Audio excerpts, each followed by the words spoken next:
Welcome to Forgotten History Daily. I am William, and tonight we journey into one of history's most fascinating and darkest stories. It's a tale that has left an indelible mark on the fabric of American society, and its consequences are still being felt today. Before we delve into the depth of this crisis, let us first confront the stark reality. Since 1999, over 500,000 Americans have lost their lives to opioid overdoses, with some estimates suggest. As I speak these words, you may be sitting in your comfortable home, perhaps listening through headphones or cradling a cup of warm tea. But know this, every town, city, and community across America has been touched by this scourge, leaving families shattered, communities destroyed, and countless lives forever changed. It's a crisis that began in the late 1990s, when pharmaceutical companies,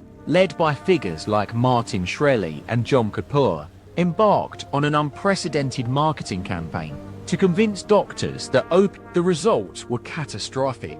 Between 1999 and 2015, opioid prescriptions skyrocketed from 76 million to over 207 million annually. But what's equally disturbing is the fact that these companies knew exactly what they were doing.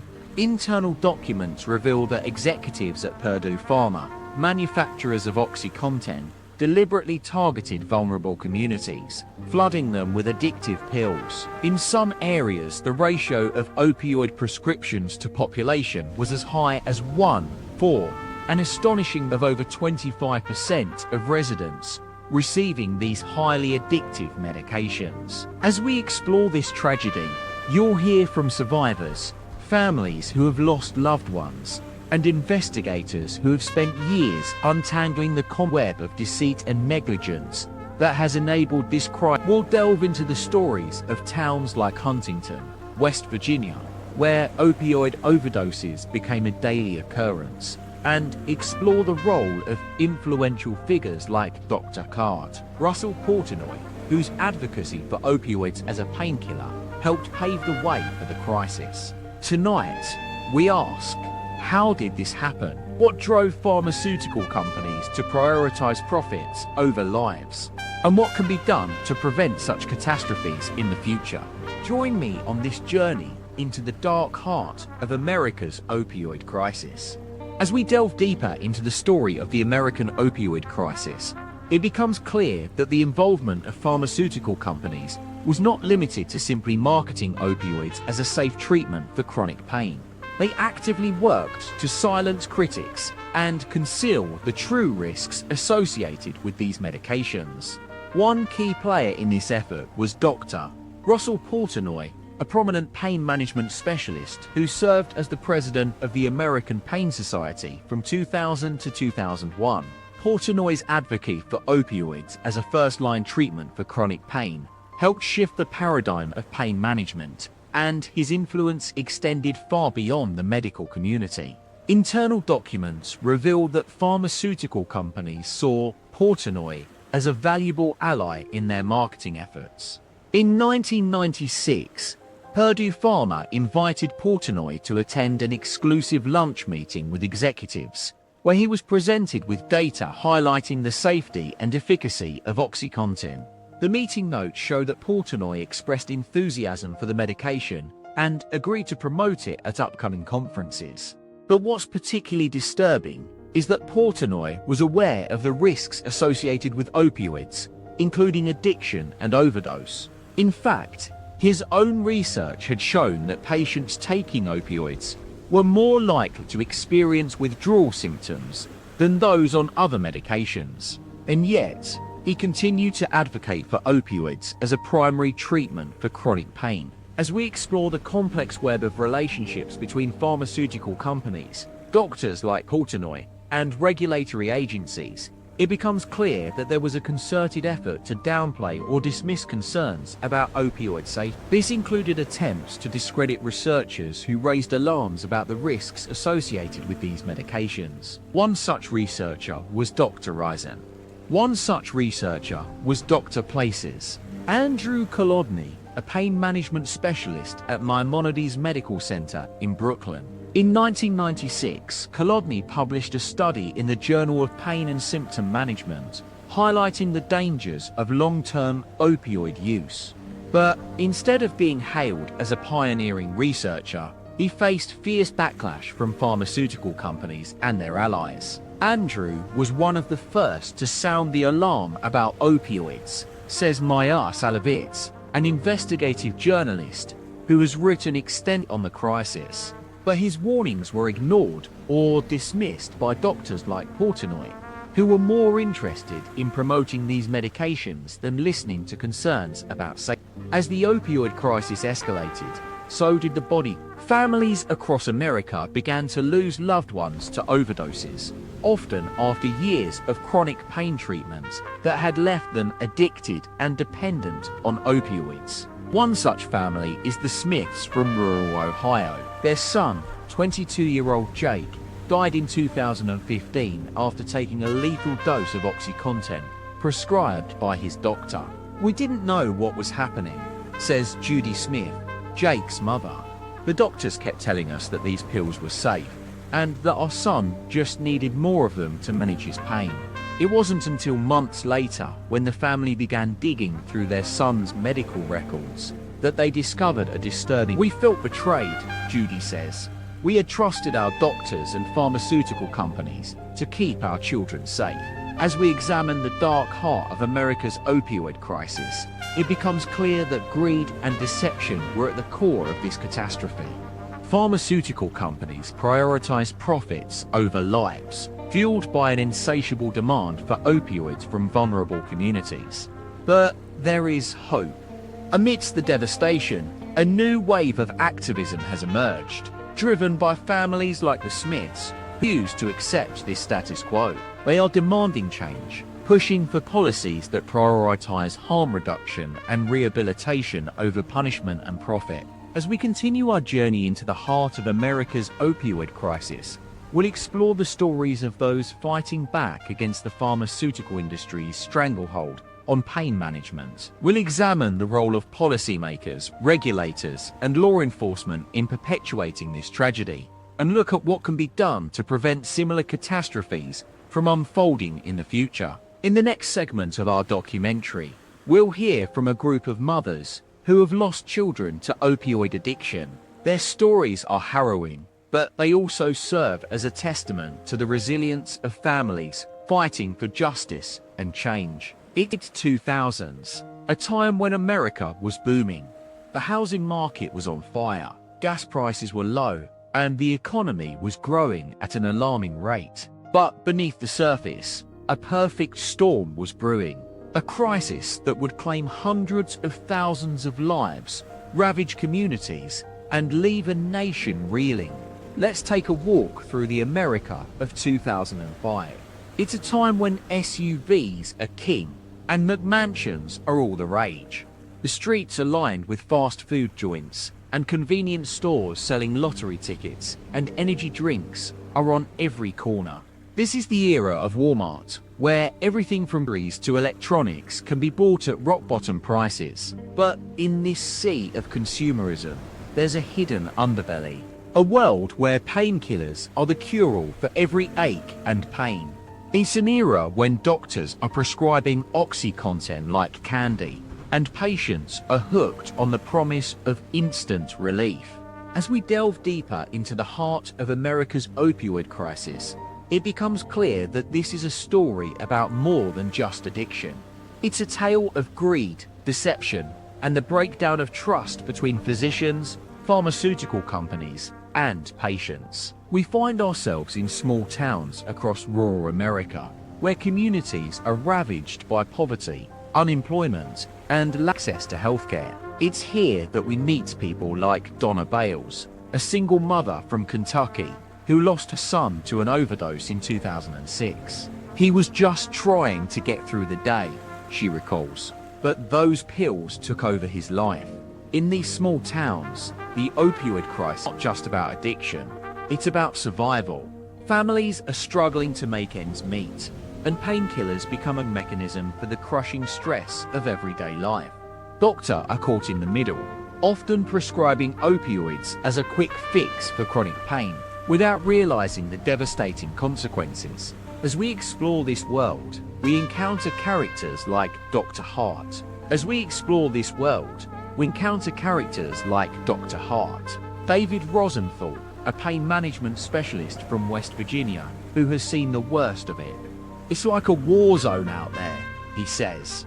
"People are getting hooked on these pills, and then they're dying." In 2007, the New York Times published a landmark expose detailing the opioid crisis in America's heartland. The article revealed that pharmaceutical companies had knowingly flooded communities with painkillers, despite evidence of their addictive potential. It was a story that would shake the foundations of the medical establishment. As we continue our journey, we find ourselves in the midst of a national conversation about pain management and addiction.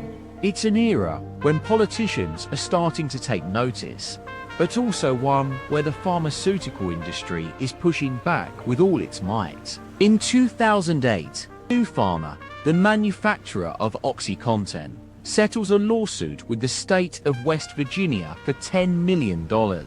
But as we dig deeper, it becomes clear that this was just a drop in the ocean compared to the billions of dollars being raked in by pharmaceutical companies. As we navigate this complex web of deceit and corruption, we start to see the outlines of a massive conspiracy, a world where doctors are complicit in the opioid epidemic, often unwittingly, but also where pharmaceutical companies are callously profiting from human suffering.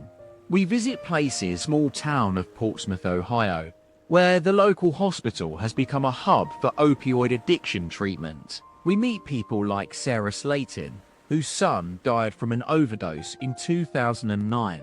"They just kept prescribing more pills," she says. "I didn't know what to do." In this world of shattered lives and broken families, there's also a sense of hope, a glimmer of light that shines through the devastation. It's the emergence of new treatments, alternative pain management options, and community-led initiatives to combat addiction. As we near the end of our journey, we reflect on the lessons learned from America's opioid crisis. We realize that this is not just a story about a public disaster, but also about the fragility of trust in institutions and the power of greed over human lives. The numbers are staggering: 500,000 dead, millions addicted, and communities shattered. But amidst the devastation, there's a growing movement for change, a demand for justice, accountability, a demand for justice, accountability, a demand for justice, accountability, a demand for justice, accountability, and demand for justice. As we bring this chapter to a close, we're left with more questions than answers. How did it come to this? Why did it take so long for the truth to come out? And what can be done to prevent similar catastrophes from unfolding in the future? The story of America's opioid crisis is one of darkness and light, despair and hope. It's a tale that challenges our assumptions about the pharmaceutical industry, our healthcare system, and ourselves. But as we continue on this journey, we're reminded that the truth is not just about numbers or statistics, but about human lives, stories, and struggles. And it's these stories that will ultimately guide us towards a more compassionate, inclusive, and just society. One where no family has to suffer the loss of a loved one to addiction ever again. We'll be back with part 2 of our series on America's opioid crisis, exploring the role of policymakers, regulators, and law enforcement in perpetuating this tragedy. But for now, we leave you with the haunting words of Donna Bales. "If I had known then what I know now, my son would still be alive today." As we delve deeper into the history of America's opioid crisis, it becomes the company's aggressive marketing and sales tactics, coupled with lax regulations and oversights, created an environment where pills were prescribed at alarming rates. The 1996 marked a turning point in this story. Purdue Pharma, the manufacturer of OxyContin, launched a multi-million-dollar marketing campaign that touted their painkiller as a miracle pill. They claimed it was less addictive than other opioids and had a lower risk. This message resonated with doctors, many of whom were already skeptical of prescribing stronger pain medications. Internal documents later revealed that Purdue Pharma knew OxyContin was highly addictive from the outset.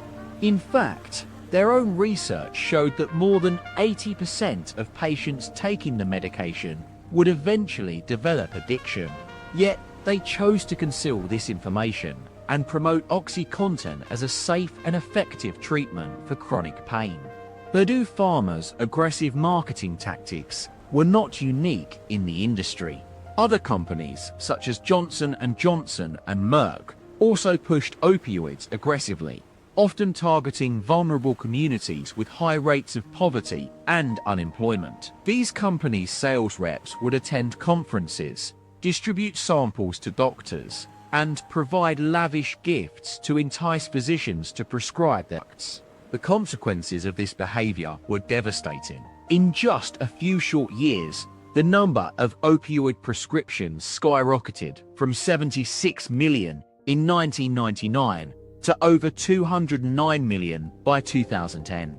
This led to an explosion in overdose deaths, which would eventually claim over 500,000 lives.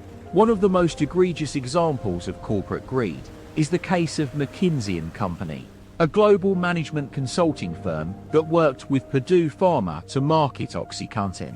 Internal emails revealed that McKinsey executives knew about the addictive properties of OxyContin, and yet still advised Purdue on how to maximize profits by targeting high-prescribing doctors. McKinsey's involvement was not limited to marketing advice. The company also helped Purdue Pharma develop strategies to push opioids in areas with healthcare resources, where patients were less likely to have access to alternative treatments or receive adequate follow-up care.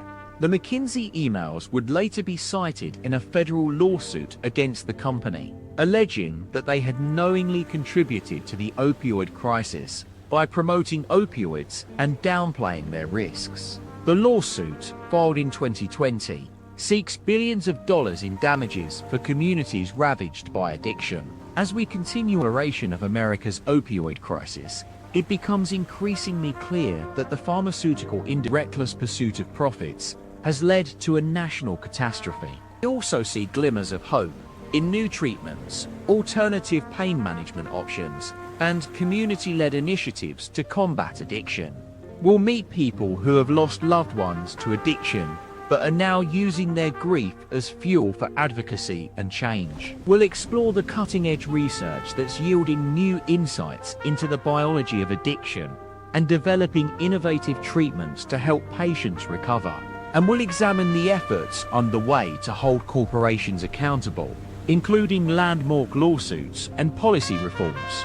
The story of America's opioid crisis is complex, multifaceted, and deeply disturbing.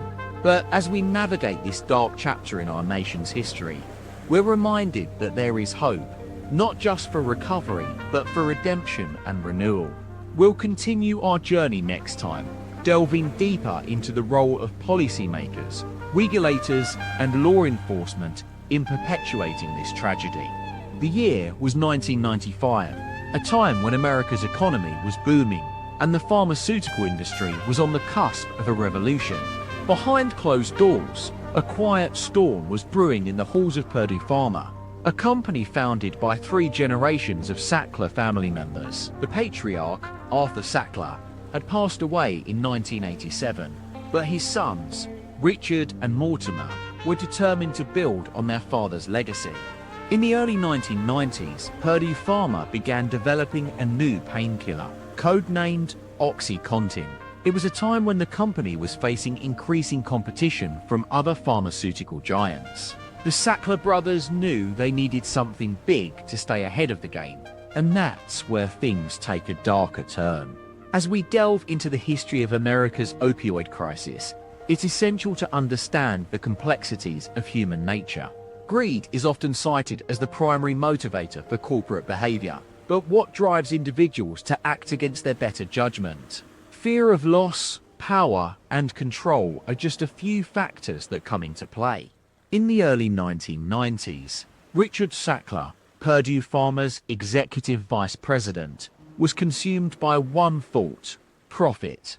He was determined to make OxyContin a household name, no matter the cost. The stakes were high, but so was the potential reward. A single pill of OxyContin could generate up to $1 per day in revenue for patients with chronic pain. As we Sackler family's journey, it becomes clear that their pursuit of wealth and status clouded their judgment. They knew that OxyContin was an addictive substance, but they didn't care. In a series of explosive internal memos, Richard Sackler boasted about his company's ability to manipulate the medical community. He referred to patients as addicts who needed to be managed. Meanwhile, Dr. Haver, Jane Ballantyne, a renowned pain specialist at Stanford University, was studying OxyContin's effects on human subjects.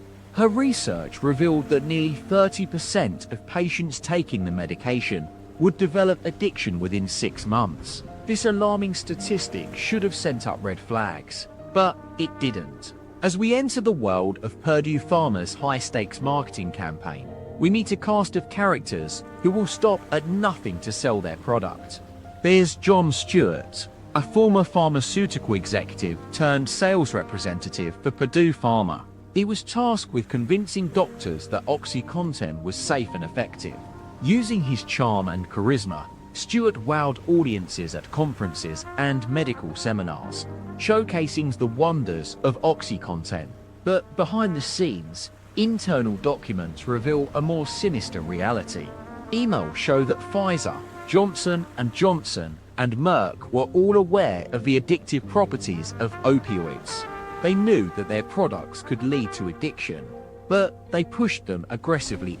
The medical community was not just misinformed, it was misled. As we navigate this complex web of deceit, we begin to see a disturbing pattern emerge. Pharmaceutical companies were not just making money off opioid sales, they were also manipulating the market to create an environment where their products could thrive. This was not just about it was about power. By flooding American towns with opioids, these corporations created an addiction epidemic that would change the nation forever. We've all heard stories of patients developing addiction after taking prescription painkillers for legitimate injuries, but few know the true extent of the crisis. According to the Centers for Disease Control and Prevention, over 500,000 Americans have died from opioid overdoses since 1999. The CDC also reports that opioid prescriptions surged by more than 300% between 1999 and 2010. As we delve deeper into this human tragedy, it's essential to recognize the role of policymakers and regulators in perpetuating the crisis. What drove these individuals to turn a blind eye to the suffering? Fear of losing their jobs, fear of speaking truth to power. We'll examine these questions in greater detail as our story unfolds. We've only scratched the surface of this complex narrative, but one thing is clear. Human lives have been forever changed by the actions of pharmaceutical corporations. In the next chapter, we'll meet those who lost loved ones to addiction and are now using their grief as fuel for advocacy and change. But first, let's pause and reflect on the Sackler family's rise to power. As we continue our exploration of America's opioid crisis, it becomes increasingly clear that corporate greed has played a significant role in this tragedy. The consequences of their actions will haunt this nation for generations to come. The Sackler family's story is one of calculated ambition and ruthless tactics. Richard Sackler, the son of Purdue Pharma's co-founder Raymond Sackler, rose through the ranks of the company with a vision to revolutionize the pain management industry. Under his leadership, Purdue Pharma would become one of the largest opioid manufacturers in the world.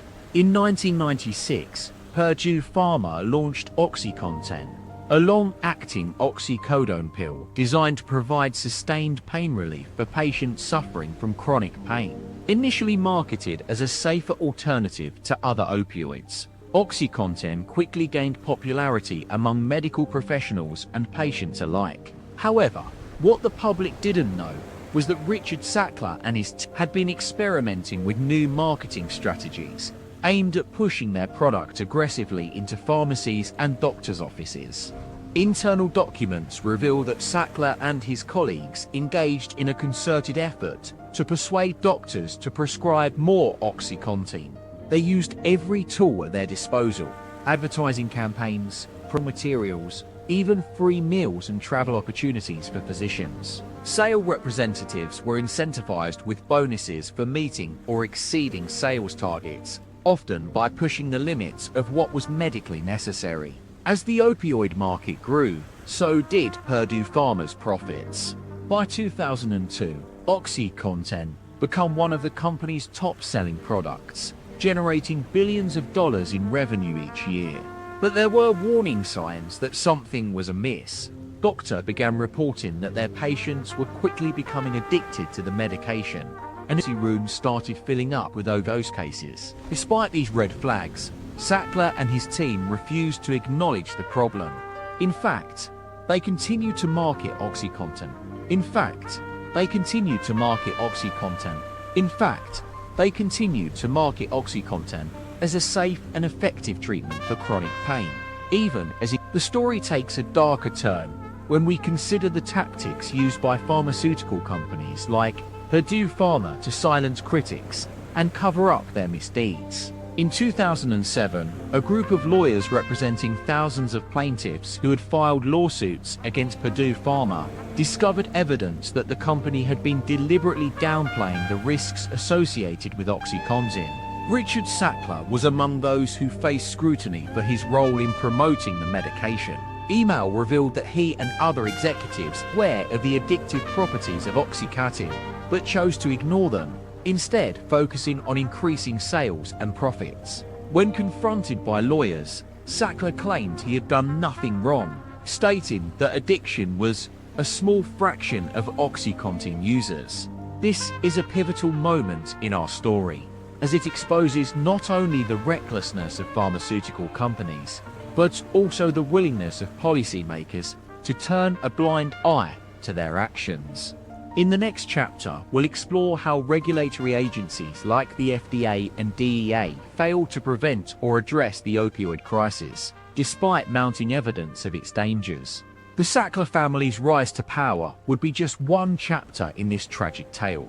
But it's essential to understanding how corporate greed became a driving force behind America's devastating opioid crisis. The following years saw an alarming surge in overdose deaths, with opioids increasingly being the culprit. As we delve deeper into the heart of the matter, we find that some companies were willing to go further, exploiting vulnerable populations and manipulating regulatory systems for their benefit. We'll explore this dark world in the next chapter, The American Opioid Crisis, a tale of corporate greed and regulatory failure. As the years went by, the opioid crisis continued to worsen. The numbers were staggering. In 2013, over 41,000 Americans died from opioid overdoses. But it wasn't just the sheer volume of deaths that was alarming. It was the way the pharmaceutical companies and regulatory agencies responded to the crisis. In 2008, the DEA issued a warning letter to Purdue Pharma, stating that the company had failed to properly report the addictive properties of OxyContin. But despite this warning, the company continued to push its product aggressively into pharmacies and doctors' offices. Meanwhile, other pharmaceutical companies were also getting in on the action. Companies like Endo Pharmaceuticals and Mallinckrodt started marketing their own versions of opioids, often with misleading labels that downplayed their addictive potential. And as these companies flooded the market with pills, those deaths continued to rise. In 2010, a group of doctors from Massachusetts General Hospital published a study in the New England Journal of Medicine, warning about the dangers of opioid use. But their warnings fell on deaf ears, or rather, on ears that were too willing to listen to the siren song of profits. As the crisis deepened, state and local governments began to take action. In 2011, the state of Florida launched a lawsuit against Purdue Pharma, alleging that the company had engaged in deceptive marketing practices. But the company's lawyers fought back, arguing that the allegations were baseless and without merit. In 2012, the DEA announced a new strategy to combat the opioid crisis, but the agency began to crack down on prescription mills, where doctors would write prescriptions for thousands of pills at a time. But many of these mills were still operating with impunity, churning out pills that would eventually contribute to the deaths of thousands. In 2013, the National Institute on Drug Abuse published a report warning about the dangers of opioid use. The report noted that opioids had become ubiquitous in American medicine, and that doctors were often unaware of their addictive potential. But this report also contained a disturbing finding. Many medical schools were teaching students to prescribe opioids as a first-line treatment for chronic pain. This was a critical moment in the crisis, one that would have far-reaching consequences. Because when medical professionals are taught to view opioids as a safe and effective treatment, they're more likely to prescribe them aggressively, even when there's no need. And it's exactly this kind of aggressive prescribing that contributes to addiction. As we delve deeper into the heart of the matter, one thing becomes clear. The opioid crisis was not just about corporate greed. It was also about a system that allowed it to happen. A system where regulatory agencies were too weak or corrupt to prevent it, and where medical professionals were often unaware of the dangers they were prescribing.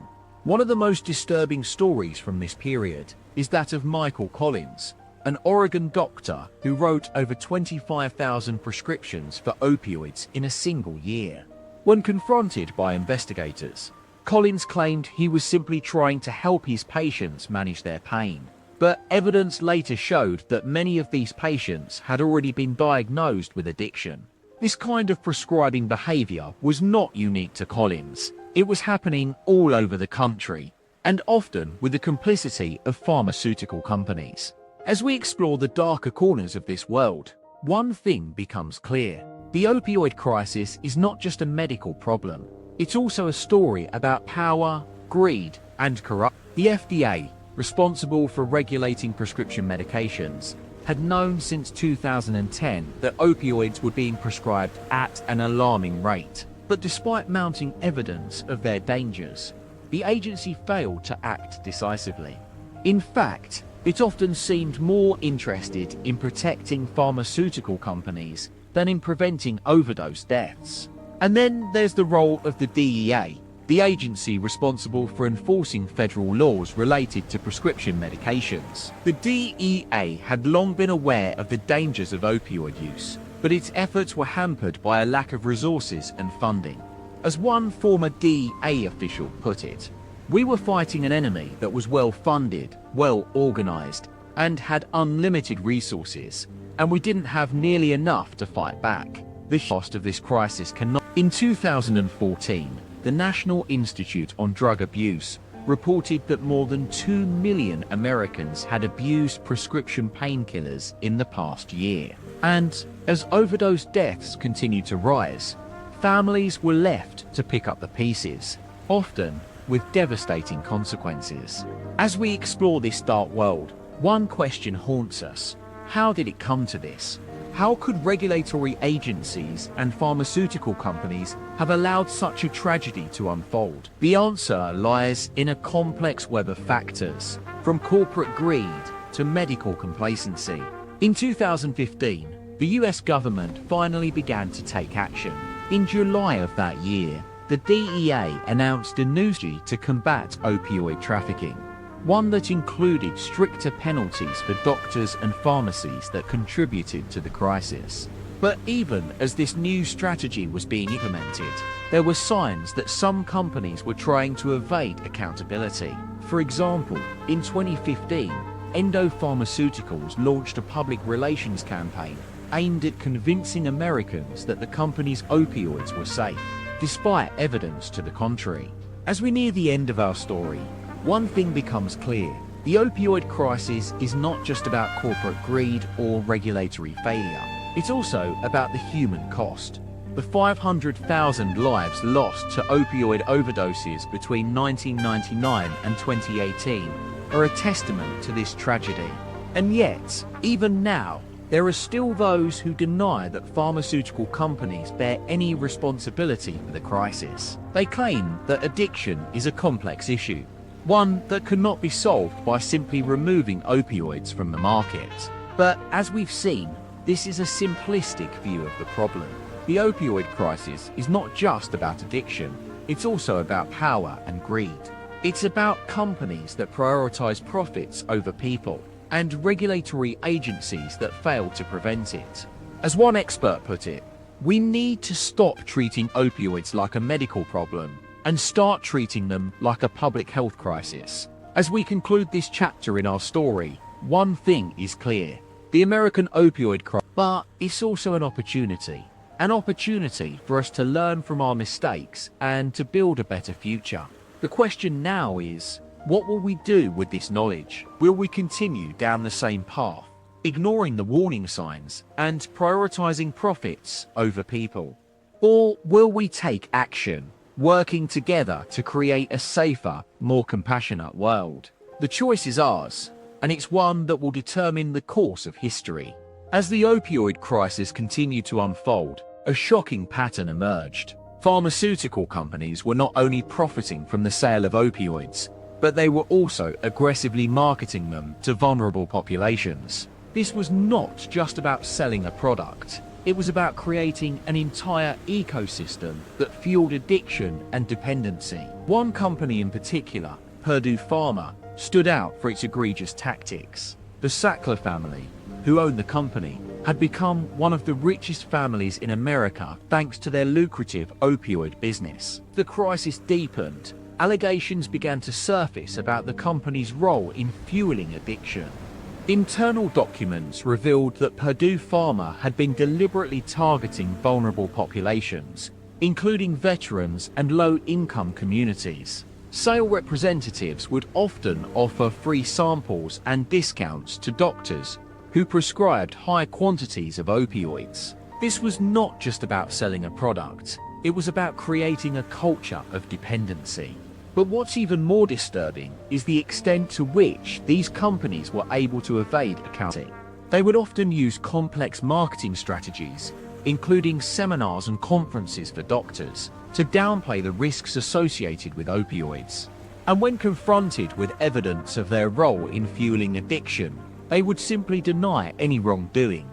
For example, in 2014, a Senate committee investigated Purdue Pharma's marketing practices and found that the company had engaged in aggressive and misleading tactics. But despite this, the company was able to avoid any serious consequences. They paid a token fine of $19 million, a tiny fraction of their annual profits.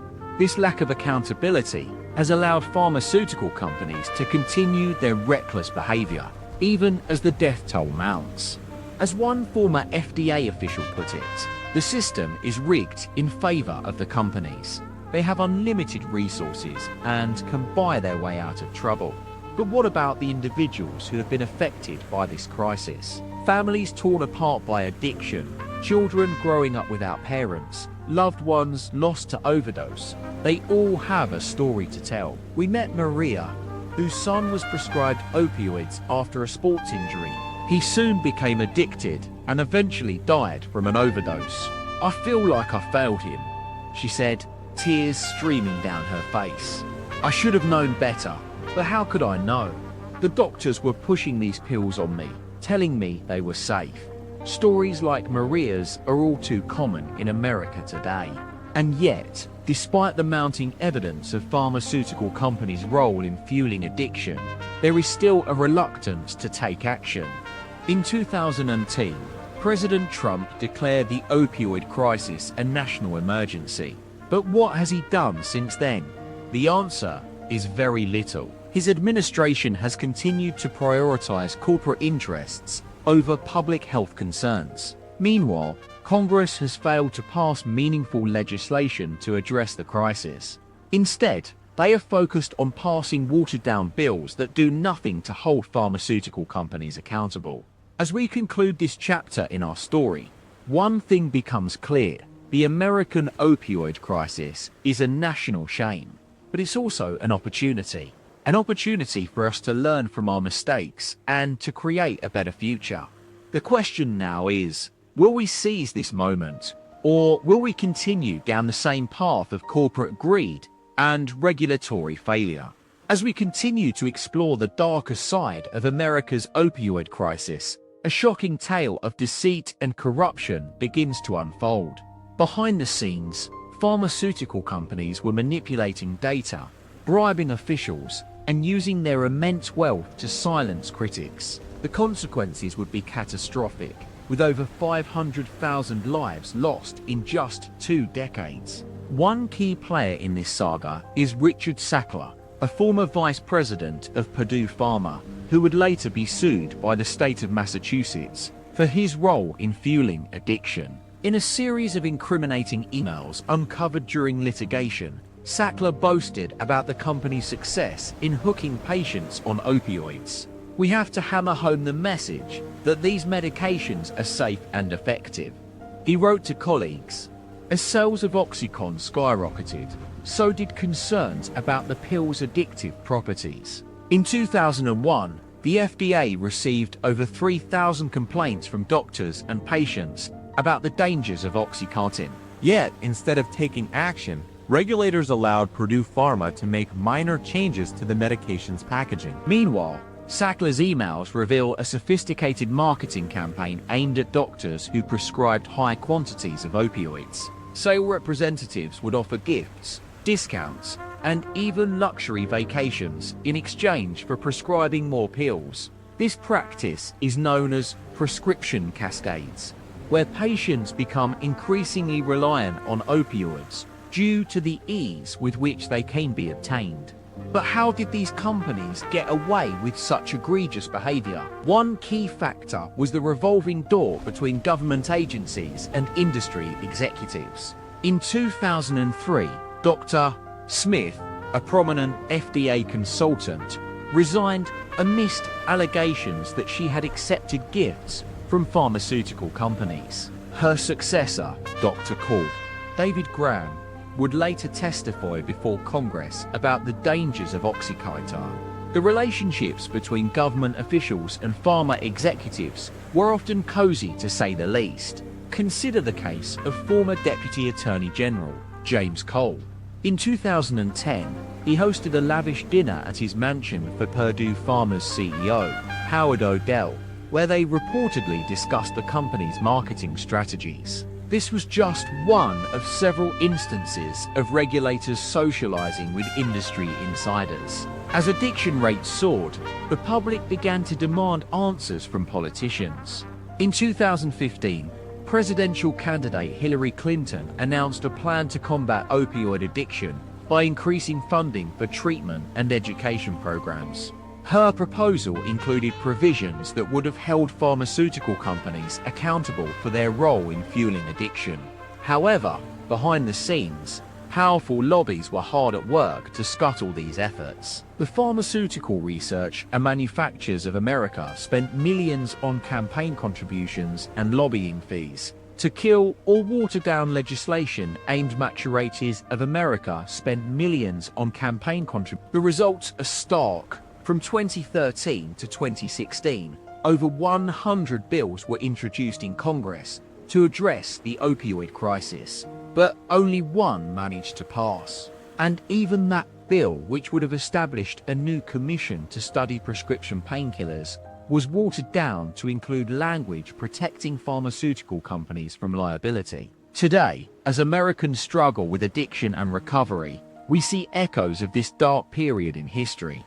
According to recent reports, Purdue Pharma is now on the brink of bankruptcy. Its debts fueled by mounting lawsuits and a declining sales market. The Sackler family has been forced to sell millions of dollars worth of art and real estate to pay off creditors. As we ponder the lessons of America's opioid crisis, one question lingers. Will we ever hold accountable those responsible for fueling this catastrophe? The answer lies, in part, with Attorney General Jeff Sessions, who announced plans in 2018 to target pharmaceutical companies for their role in the crisis. However, critics argue that his efforts are too little, too late. A more hopeful sign comes from a new wave of prosecutors determined to hold pharma executives accountable for fueling addiction. In West Virginia, US, Attorney Mike Stewart has vowed to use the Racketeer Influenced and Corrupt Organizations Act against companies like Purdue Pharma. This would allow him to pursue punitive damages and potentially dismantle the company. The stakes are high. If successful, this could set a precedent for future cases against pharmaceutical giants, forcing them to confront the full weight of their actions. It's a move that could send shockwaves through the industry, perhaps even forcing companies like Purdue Pharma into bankruptcy.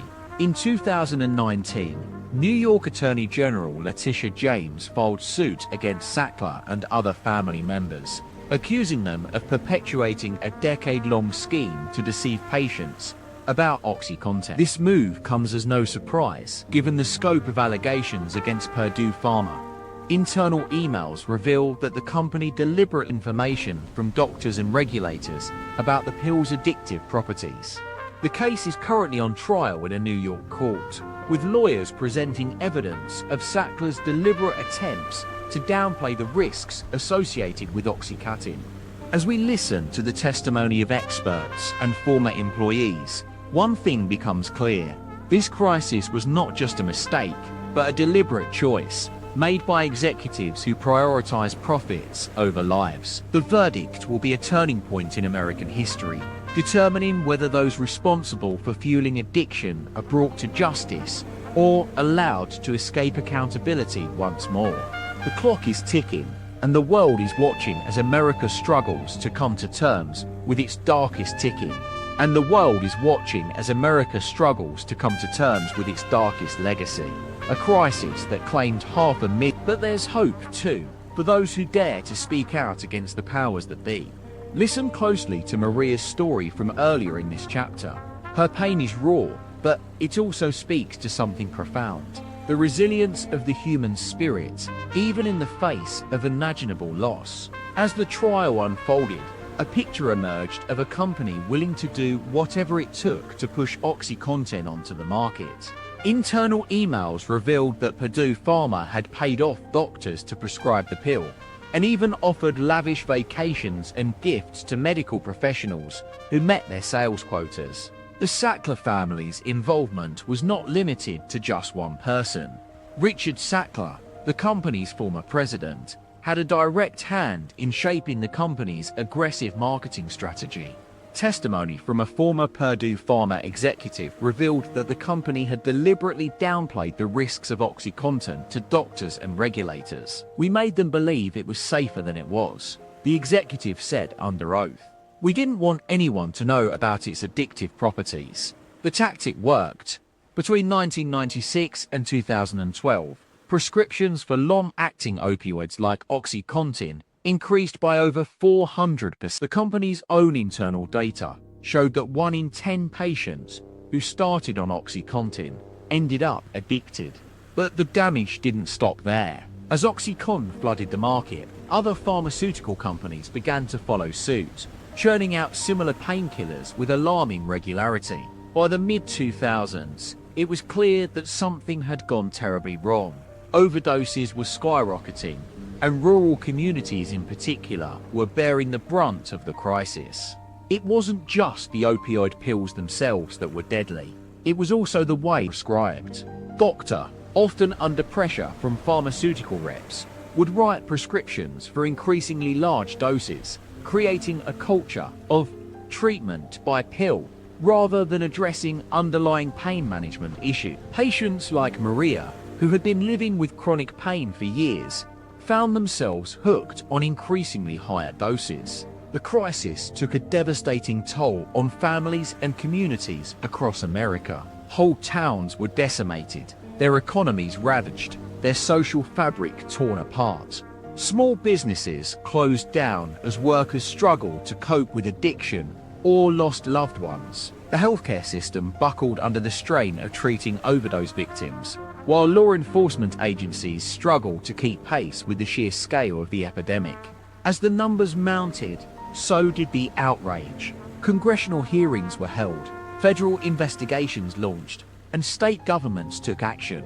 But the pharmaceutical companies remained defiant, arguing that they had done nothing wrong. "We're not the problem," said one industry executive. As the death toll continued to rise, the families of victims like Maria refused to accept this narrative. However, armed with documents from internal company emails and research on the devastating effects of opioids, they began to take matters into their own hands. In some cases, they filed lawsuits against companies like Purdue Pharma. In others, they lobbied state governments for stronger regulations. One such family was the Fletchers, parents of Jake, a 21-year-old who died from an accidental overdose after being prescribed fentanyl by his doctor. The Fletchers became vocal advocates, using their platform to expose the truth about Purdue Pharma's marketing tactics and the devastating impact on families like theirs. As they spoke out, more and more people began to join them, demanding answers from the pharmaceutical companies and calling for justice. The trial of Richard Sackler was not just a matter of corporate accountability. It was also a moment of reckoning for America itself.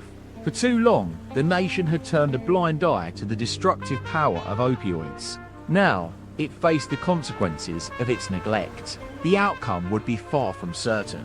But one thing was clear: the stakes were higher than ever before, and the clock was ticking down on the legacy of greed, corruption, and deceit that had brought America to this place. The years that followed the trial of Richard Sackler were marked by a mix of small victories and crushing defeats in the ongoing struggle against the opioid epidemic. In 2020, Purdue Pharma filed for bankruptcy, marking a significant turning point in its long and tortuous history. The company's assets, including the highly profitable OxyContin brand, were put up for sale as part of a massive settlement with state and local governments. As the negotiations dragged on, families like the Fletchers continued to push for justice. In 2022, they achieved a major breakthrough when a federal bankruptcy court approved a deal that would see Purdue Pharma pay out $4.3 billion in compensation to states and victims. The company would also dissolve its board of directors, surrender millions of dollars worth of assets, and plead guilty to hundreds of charges related to the opioid crisis. But despite these developments, many critics argued that the settlement was woefully inadequate.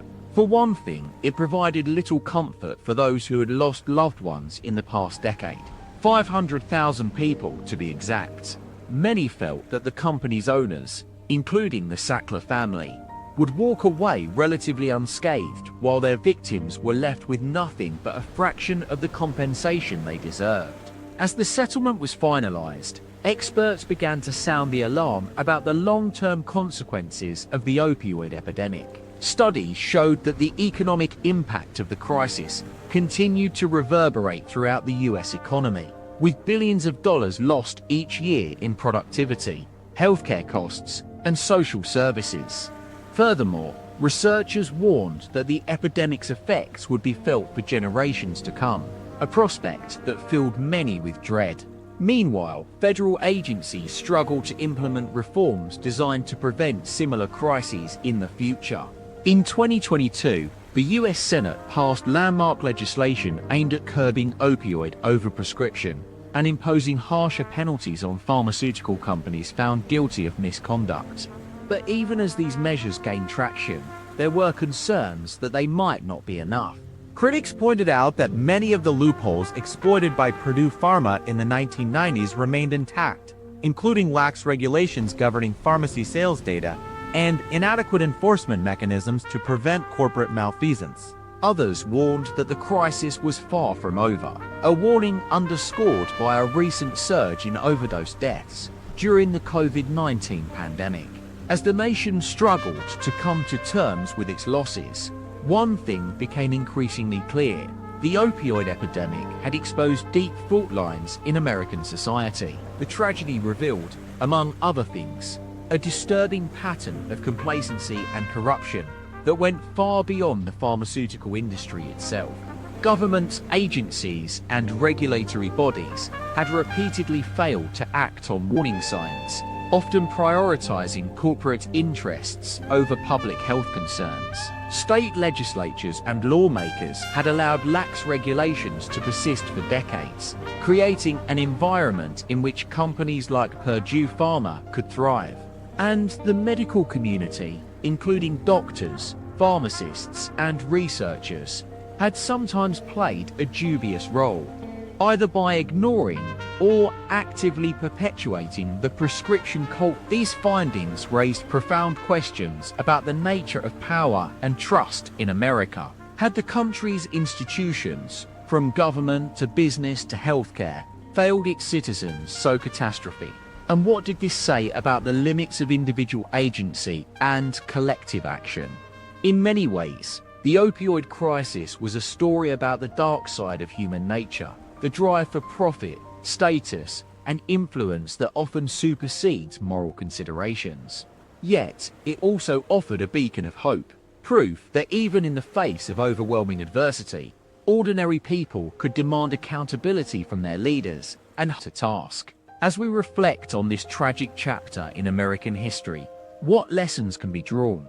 Firstly, the crisis highlights the critical importance of vigilant citizenry and active engagement with public institutions. It underscores the need for transparency, accountability, and collective action in the face of systematic failure. Secondly, it demonstrates that money, specifically corporate interests, often takes precedence over human life and well-being. This is a stark reminder of the dangers of unchecked capitalism and the need to establish stricter regulations protecting public health.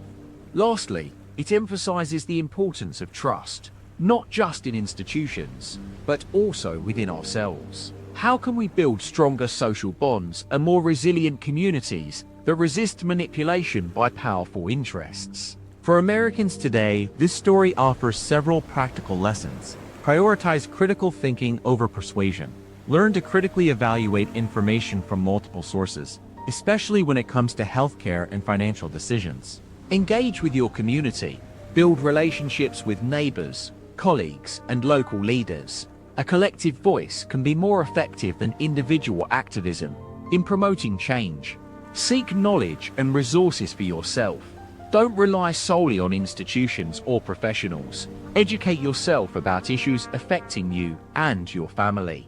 By taking these steps, Americans can begin to reclaim their lives from the shadow of the opioid crisis. They can work towards building stronger communities that value trust, transparency, and collective well-being, safeguards that will help prevent similar catastrophes in the future. The aftermath of the trial of Richard Sackler was a somber moment for America, but it also offered an opportunity for reflection and renewal. As we move forward, we must heed the lessons of this tragedy, never to trust blindly, never to be swayed by grand narratives or slick marketing, and always to prioritize human life over profit. As the trial of Richard Sackler came to a close, the public was left reeling from the sheer scope of the opioid crisis. The numbers were staggering: 500,000 lives lost, countless more destroyed by addiction and trauma. But as the media frenzy died down, a question began to surface. What's next? How would the nation respond to this devastatingly? In the aftermath of the trial, several key players emerged with proposals for change. Some called for stricter regulations on opioid manufacturers, while others advocated for increased funding for treatment and recovery programs. A few brave voices suggested that the root cause of the crisis lay not in individual failures or addiction itself, but in the systematic exploitation of vulnerable populations by powerful corporations. Among those who dared to speak truth to power was Dr. Kelly Deneen, a renowned pain management specialist from New England.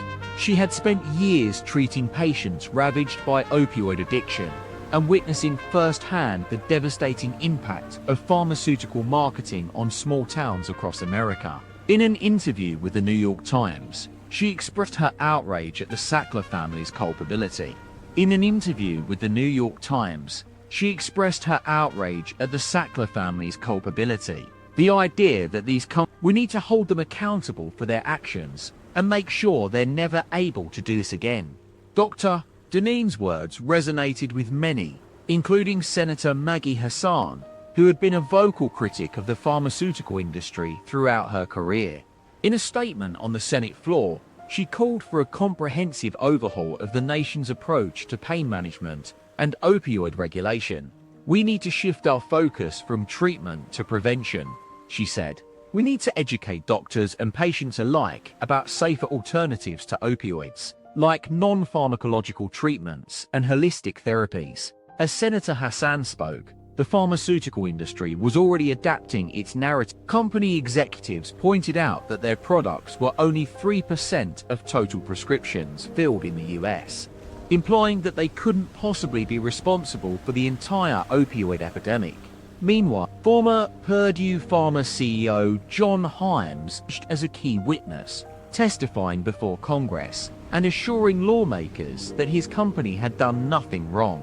It's here that we encounter one of the most striking aspects of this narrative: how easily some companies can their image in the face of disaster.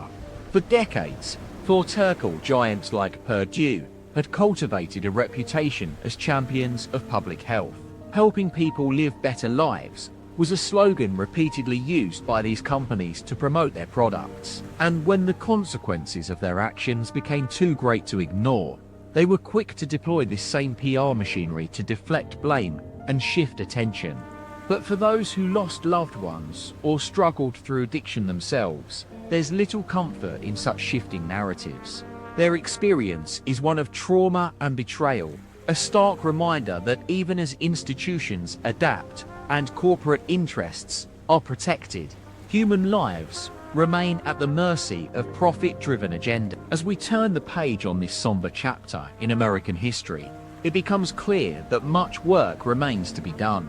Americans must continue to demand accountability from their leaders and institutions, while striving for a more empathetic and inclusive approach to public health. Only then can we hope to build a society where corporate interests are balanced with human needs, a truly democratic society that puts people over profit. The Sackler family's trial may be over, but the real trials of this crisis have only just begun.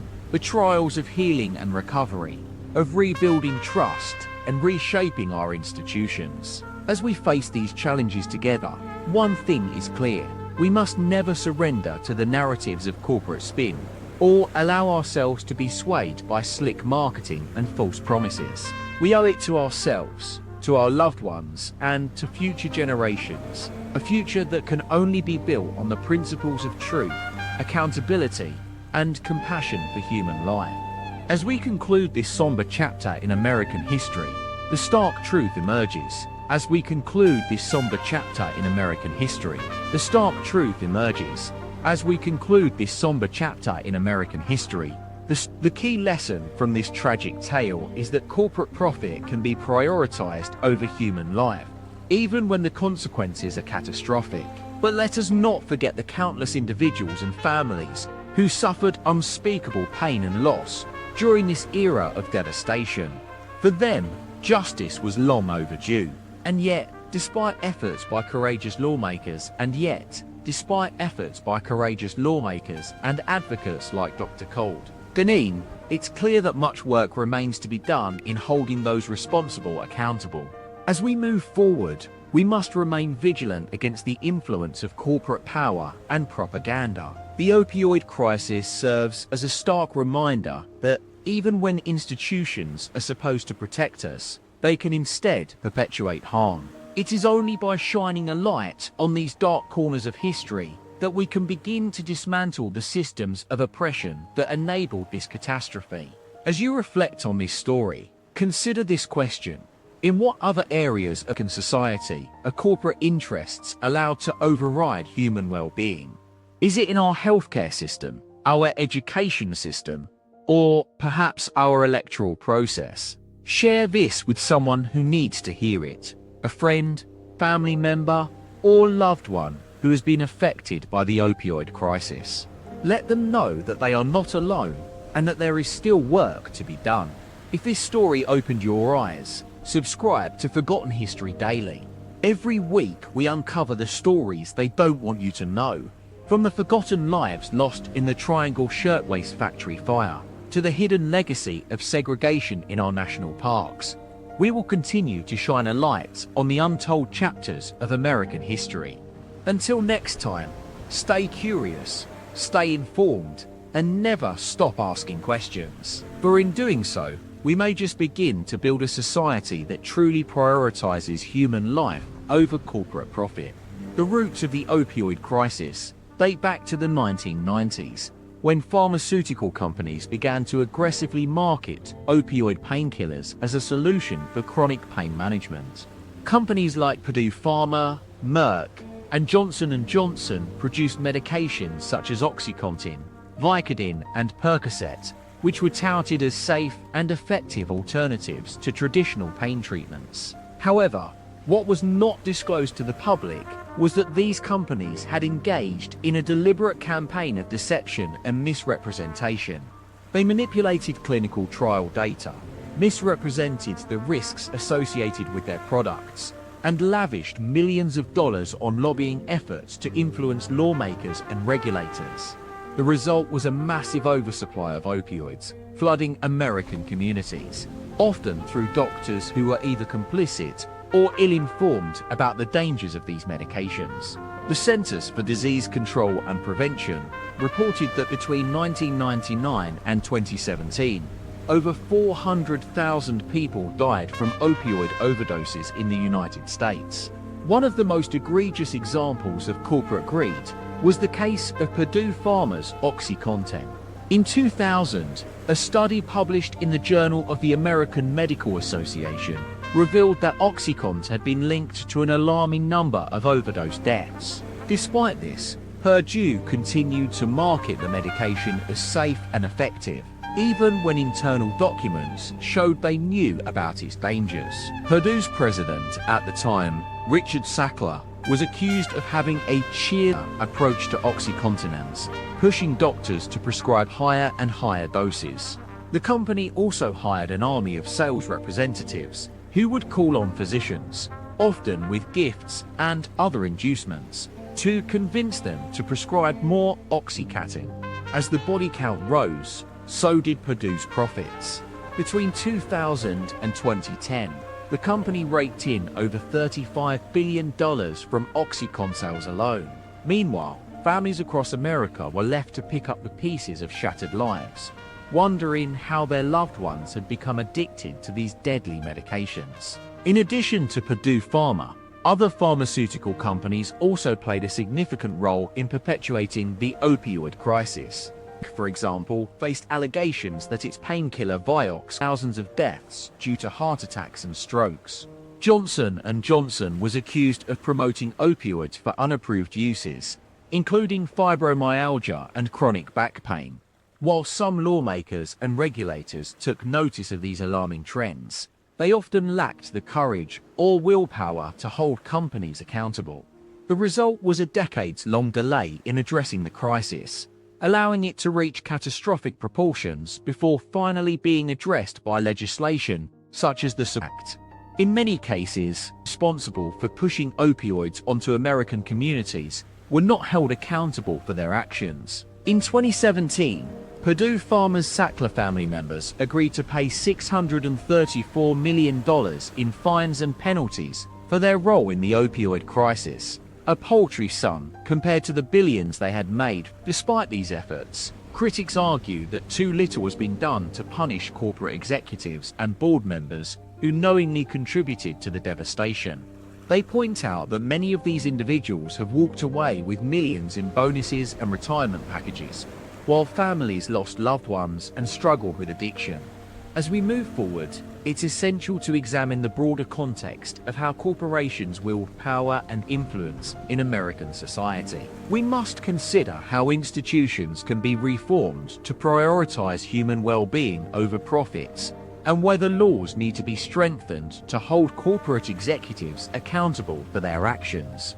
The opioid crisis serves as a stark reminder that even when we think we've made progress, there is always more work to be done.